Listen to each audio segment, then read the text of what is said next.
Hi, my name is Karen Vonberg and this is Holly Lucen. We're physical therapists with the Johns Hopkins Cystic Fibrosis Care Team.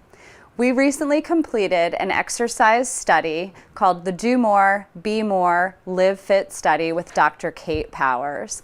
The goal of this study was to get people with CF to be more active. Feedback we received from the study participants was they wanted to be able to see people with CF doing the exercises. So I'm excited to show you today some exercises that will improve flexibility, strength, and endurance, and we have some volunteers with CF here to do that. A few key things to remember when you're exercising. Drink plenty of fluids, listen to your body's warning symptoms, and if anything causes any discomfort whatsoever, be sure to consult with your cystic fibrosis care team. We hope you enjoy the videos. Thanks for watching.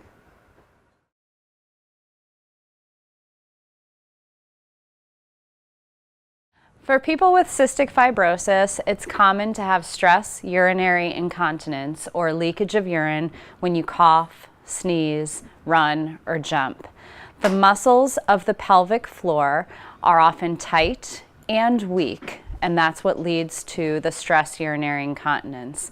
The hip muscles are connected to the same places where those pelvic floor muscles are, so we're going to demonstrate some nice exercises to work on breathing, pelvic floor muscle strengthening, stretching, and also some hip stretching. So we're going to have Alex lie down on her back and scoot her bottom up close to the wall. Not everyone will be able to get in super close. You may leave a few inches between your bottom and the wall, and just having the knees come over the chest, the feet flat on the wall, sliding the feet down to stretch more through the hips. From here, you're going to want to focus on some nice deep breathing. Breathing down into the belly and imagining a bowl in the pelvic floor, and you want to fill that bowl with air. So breathing your air way down deep into the belly and then blowing out. In and out. You should have a rise and a fall in your belly. To open up and stretch through the hips and the pelvic floor muscles a little bit more, you can bring your feet closer together and let your knees fall out to the side. If you need to feel even more of a stretch, you could scoot your bottom in a little bit closer to the wall. If you're good with the stretch there, you can just hold there. And again, nice deep breathing down into the belly, feeling that fullness down into your bottom as well.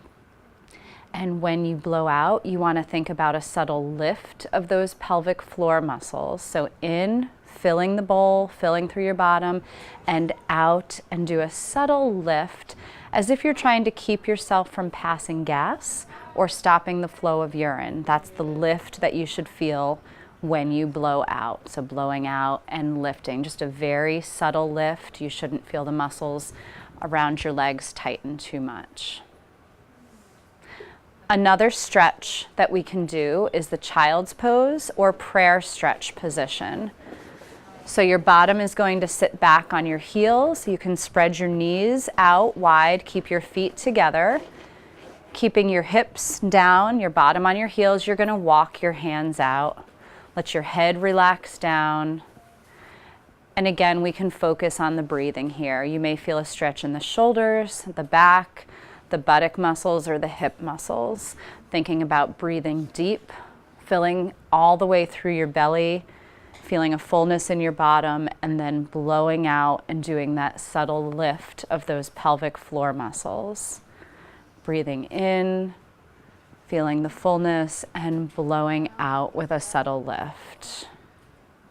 So let's talk about posture. Quite often we tend to sit in a slouched posture, whether we're on our phone, playing video games, sitting at our desk, watching TV.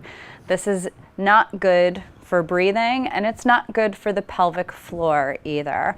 For our pelvic floor muscles to work well and prevent stress incontinence, that leakage of urine, you should be sitting up nice and straight, especially when you're doing your airway clearance. So Alex, if you can just scoot forward so you're way up on your butt bones, your feet are flat on the floor, and then I want you to think about making yourself taller. So lift your chest up, lengthen your spine, almost as if you're trying to stick your butt out behind you. Yeah, and you can relax just a little bit from that position. When you're doing your airway clearance, it's going to be best for your breathing and also for your pelvic floor muscles if you can stay in this position here. Another thing you can do, whether you're doing your airway clearance or just working on your posture and your breathing, is do some nice deep breathing. So breathing into your belly, and again, feeling that fullness down into your bottom, and then blowing out and doing a subtle lift, lifting between your butt bones, lifting up off the chair, breathing in nice and deep, as if you're opening up an umbrella inside of you, and then blowing out, and a subtle lift up and in from the bottom muscles. Nice deep breath in, and that lift as if you're trying to keep yourself from passing gas or as if you're trying to stop the flow of urine.